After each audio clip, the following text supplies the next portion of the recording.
Mark సువార్త 14వ అధ్యాయము 1 నుండి 72 వరకు ఈ విధముగా వ్రాయబడి ఉంది. 2 దినములైన పిమ్మట పస్కా పండుగ అనగా పులియని రొట్టెల పండుగ వచ్చెను. అప్పుడు ప్రధాన యాజకులను శాస్త్రులను మాయోపాయము చేత ఆయన నేలాగు పట్టుకొని చంపుదుమాయని ఆలోచించుకొనుచుండిరి గాని ప్రజలలో అల్లరి కలుగునేమో అని పండుగలో వద్దని చెప్పుకునిరి. 3 ఆయన బేతనియలో కుష్ఠరోగి అయిన సీమోను ఇంట భోజనమునకు కూర్చుండియున్నప్పుడు ఒక స్త్రీ మిక్కిలి విలువగల అచ్చ జటామాంసి అత్తరుబుడ్డి తీసుకుని వచ్చి ఆ అత్తరుబుడ్డి పగులగొట్టి ఆ అత్తరు ఆయన తలమీద పోసెను. అయితే కొందరు కోపపడి ఈ అత్తరు ఈలాగు నష్టపరచనేలా, ఈ అత్తరు 300 దేనారములా, ఇది ఇంచుమించు 160 రూపాయలు కావచ్చును, కంటే ఎక్కువ వెలకమ్మి బీదలకియవచ్చునని చెప్పి ఆమెను గూర్చి సనుగుకునిరి. అందుకు యేసు ఇట్లనెను, ఈమె జోలికి పోకుడి, ఈమెను ఎందుకు తొందరపెట్టుచున్నారు? ఈమె నాయడల మంచి కార్యము చేసెను. బీదలు ఎల్లప్పుడూ మీతోనేయున్నారు, మీకిష్టమైనప్పుడెల్ల వారికి మేలు చేయవచ్చును, నేను ఎల్లప్పుడూ మీతో నుండను. ఈమె తన శక్తి కొలది చేసి నా భూస్థాపన నిమిత్తము నా శరీరమును ముందుగా అభిషేకించెను. సర్వలోకములో ఎక్కడ ఈ సువార్త ప్రకటింపబడునో అక్కడ ఈమె చేసినది జ్ఞాపకార్థముగా ప్రశంసింపబడునని మీతో నిశ్చయముగా చెప్పుచున్నానెను. 12 మందిలో నొకడుగు ఇస్కరియోతు యూదా ప్రధాన యాజకుల చేతికి ఆయనను అప్పగింపవలెనని వారి యొద్దకు పోగా వారు విని సంతోషించి వానికి ద్రవ్యమిత్తుమని వాగ్దానము చేసిరి గనుక వాడు ఆయనను అప్పగించుటకు తగిన సమయము కనిపెట్టుచుండెను. పులియని రొట్టెల పండుగలో మొదటి దినమున వారు పస్కా పశువును వధించునప్పుడు ఆయన శిష్యులు, నీవు పస్కాను భుజించుటకు మేమెక్కడికి వెళ్లి సిద్ధపరచవలెనని కోరుచున్నావని ఆయన నడుగగా ఆయన, మీరు పట్టణములోనికి వెళ్ళుడి, అక్కడ నీళ్లకుండ మోయుచున్న యొక్క మనుష్యుడు మీకెదురుపడును. వాని వెంటబోయి వాడు ఎక్కడ ప్రవేశించునో ఆ ఇంటి యజమానుని చూచి, నేను నా శిష్యులతో కూడా పస్కాను భుజించుటకు నా విడిది గది ఎక్కడనని బోధకుడడుగుచున్నాడని చెప్పుడి. అతడు సామగ్రితో సిద్ధపరచబడిన గొప్ప మేడగది మీకు చూపించును, అక్కడ మన కొరకు సిద్ధపరచుడని చెప్పి తన శిష్యులలో 2 పంపెను. శిష్యులు వెళ్లి పట్టణములోనికి వచ్చి ఆయన వారితో చెప్పినట్టు కనుగొని పస్కాను సిద్ధపరచిరి. సాయంకాలమైనప్పుడు ఆయన తన 12 మంది శిష్యులతో కూడా వచ్చెను.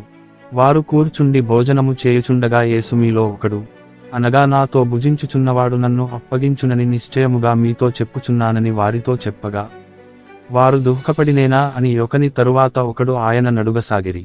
అందుకాయన 12 మందిలో ఒకడే అనగా నాతో కూడా పాత్రలో చెయ్యి ఉంచువాడే. నిజముగా మనుష్య కుమారుడు ఆయనను గూర్చి వ్రాయబడినట్టు పోవుచున్నాడు. అయితే ఎవనిచేత మనుష్య కుమారుడు అప్పగింపబడుచున్నాడో ఆ మనుష్యునికి శ్రమ, ఆ మనుష్యుడు పుట్టియుండని ఎడల వానికి మేలనెను. వారు భోజనము చేయుచుండగా ఆయన యొక్క రొట్టెను పట్టుకుని ఆశీర్వదించి విరిచి వారికిచ్చి, మీరు తీసుకొనుడి, ఇది నా శరీరమనెను. పిమ్మట ఆయన గిన్నె పట్టుకొని కృతజ్ఞతాస్తుతులు చెల్లించి దాని వారికిచ్చెను. వారందరూ దానిలోనిది త్రాగిరి. అప్పుడాయన, ఇది నిబంధన విషయమై కొన్ని ప్రాచీన ప్రతులలో క్రొత్త నిబంధన విషయమై అని పాఠాంతరము అనేకుల కొరకు చిందింపబడుచున్న నా రక్తము. నేను దేవుని రాజ్యములో ద్రాక్షారసము క్రొత్తదిగా త్రాగుదినము వరకు ఇకను దానిని త్రాగనని మీతో నిశ్చయముగా చెప్పుచున్నానెను. అంతటా వారు కీర్తన పాడి ఒలీవల కొండకు వెళ్ళిరి. అప్పుడు యేసు వారిని చూచి, మీరందరూ అభ్యంతరపడెదరు, గొర్రెల కాపరిని కొట్టుదును, గొర్రెలు చెదరిపోవును అని వ్రాయబడి ఉన్నది గదా. అయితే నేను లేచిన తరువాత మీకంటే ముందుగా గలిలయలోనికి వెళ్ళెదనెను. అందుకు పేతురు, అందరూ అభ్యంతరపడినను నేను అభ్యంతరపడనని ఆయనతో చెప్పగా యేసు అతని చూచి, నేటి రాత్రి కోడి 2 మారులు కూయకమునుపే నీవు నన్ను ఎరుగనని 3 మారు చెప్పెదవని నీతో నిశ్చయముగా చెప్పుచున్నానెను. అతడు, మరి ఖండితముగా నేను నీతో కూడా చావవలసి వచ్చినను నిన్ను ఎరుగనని చెప్పనెను. అట్లు వారందరుననిరి. వారు గెత్సేమనే అనబడిన చోటునకు వచ్చినప్పుడు ఆయన, నేను ప్రార్థన చేసి వచ్చు వరకు మీరిక్కడ కూర్చుండుడని తన శిష్యులతో చెప్పి పేతురును, యాకోబును, యోహానును వెంటబెట్టుకొని పోయి మిగుల విభ్రాంతి నొందుటకును చింతాక్రాంతుడగుటకును ఆరంభించెను. అప్పుడాయన, నా ప్రాణము మరణమగునంతగా దుఃఖములో మునిగియున్నది, మీరిక్కడ ఉండి మెలకువగా నుండుడని వారితో చెప్పి కొంత దూరము సాగిపోయి నేలమీద పడి, సాధ్యమైతే ఆ గడియ తన యొద్ద నుండి తొలగిపోవలెనని ప్రార్థించుచు, నాయనా తండ్రి, నీకు సమస్తము సాధ్యము, ఈ గిన్నె నా యొద్ద నుండి తొలగించుము, అయినను నా ఇష్ట ప్రకారము కాదు, నీ చిత్త ప్రకారమే కానిమ్ము అనెను. మరల ఆయన వచ్చి వారు నిద్రించుచుండుట చూచి, సీమోను, నీవు నిద్రించుచున్నావా? ఒక్క గడియ అయినను మేలుకొని ఉండలేవా? మీరు శోధనలో ప్రవేశించకుండునట్లు మెలకువగా నుండి ప్రార్థన చేయుడి. ఆత్మసిద్ధమే గాని శరీరము బలహీనమని పేతురుతో చెప్పి తిరిగిపోయి ఇంతకుముందు పలికిన మాటలనే పలుకుచు ప్రార్థించును. ఆయన తిరిగి వచ్చి చూడగా వారు నిద్రించుచుండిరి. ఏలయనగా వారి కన్నులు భారముగా ఉండెను. ఆయనకేమి ఉత్తరమీయవలెనో వారికి తోచలేదు. ఆయన మూడవసారి వచ్చి మీరిక నిద్రపోయి అలసట తీర్చుకునుడి. ఇక చాలును, గడియ వచ్చినది. ఇదిగో మనుష్యకుమారుడు పాపుల చేతికి అప్పగింపబడుచున్నాడు. లెండి వెళ్ళుదము. ఇదిగో నన్ను అప్పగించువాడు సమీపించియున్నాడని చెప్పెను. వెంటనే ఆయన ఇంకను మాటలాడుచుండగా 12 మంది శిష్యులలో ఒకడైన ఇస్కరియోతు యూదా వచ్చెను. వానితో కూడా బహుజనులు కత్తులు గుదియలు పట్టుకొని ప్రధాన యాజకుల యొద్ద నుండియు శాస్త్రుల యొద్ద నుండియు పెద్దల యొద్ద నుండియు వచ్చిరి. ఆయనను అప్పగించువాడు నేనెవరిని ముద్దు పెట్టుకొందునో ఆయనే యేసు. ఆయనను పట్టుకుని భద్రముగా కొనిపోవుడని వారికి గురుతు చెప్పి ఉండెను. వాడు వచ్చి వెంటనే ఆయన యొద్దకు పోయి బోధకుడా అని చెప్పి ఆయనను ముద్దు పెట్టుకొనగా వారు ఆయన మీద పడి ఆయనను పట్టుకునిరి. దగ్గర నిలిచియున్నవారిలో ఒకడు కత్తిదూసి ప్రధాన యాజకుని దాసుని కొట్టి వాని చెవి తెగనరికెను. అందుకు యేసు, మీరు బందిపోటు దొంగమీదికి వచ్చినట్టు కత్తులతోను గుదియలతోను నన్ను పట్టుకొన వచ్చితిరా. నేను ప్రతిదినము దేవాలయములో మీ యొద్ద ఉండి బోధించుచుండగా మీరు నన్ను పట్టుకొనలేదు.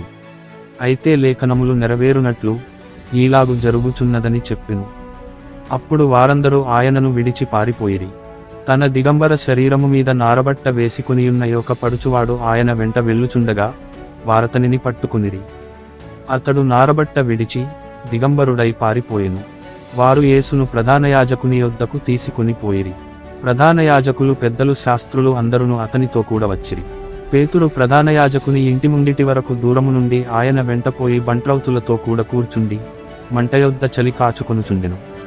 ప్రధాన యాజకులను మహాసభవారందరును యేసును చంపింపవలెనని ఆయన మీద సాక్ష్యము వెదకిరిగాని ఏమీ వారికి దొరకలేదు.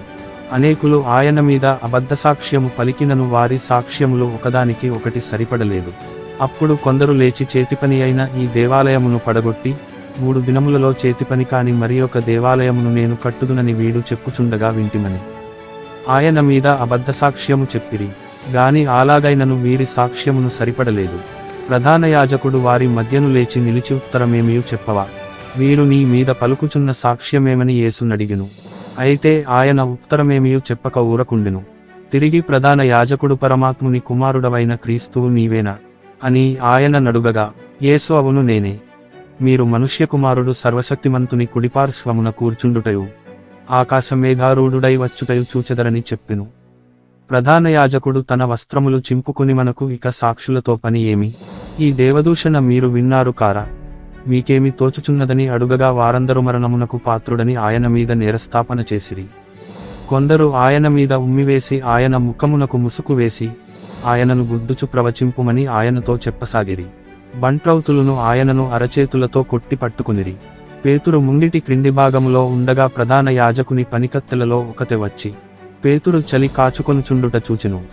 అతనిని నిదానించి చూచి, నీవును నజరేయుడగు ఆ యేసుతో కూడా ఉండినవాడవు కావా అనేను. అందుకతడు, ఆయన ఎవడో నేనెరుగను, నీవు చెప్పినది నాకు బోధపడలేదని చెప్పి నడవలోనికి వెళ్ళెను. అంతట కోడి కూసెను. ఆ పనికత్తె అతనిని చూచి వీడు వారిలో ఒకడని దగ్గర నిలిచియున్న వారితో మరల చెప్పసాగెను. అతడు మరలనేను కాననెను. కొంతసేపైన తరువాత దగ్గర నిలిచియున్నవారు మరల పేతురును చూచి, నిజముగా నీవు వారిలో ఒకడవు, నీవు గలిలయుడవు గదా అనిరి. అందుకతడు, మీరు చెప్పుచున్న మనుష్యుని నేనెరుగనని చెప్పి శపించుకొనుటకును ఒట్టు బెట్టుకొనుటకును మొదలు పెట్టెను. వెంటనే రెండవమారు కోడి కూసెను గనుక కోడి 2 మారులు కూయకమునుపు, నీవు నన్ను ఎరుగనని ముమ్మారు చెప్పెదవని యేసు తనతో చెప్పిన మాట పేతురు జ్ఞాపకమునకు తెచ్చుకొని తలపోయుచు ఏడ్చెను.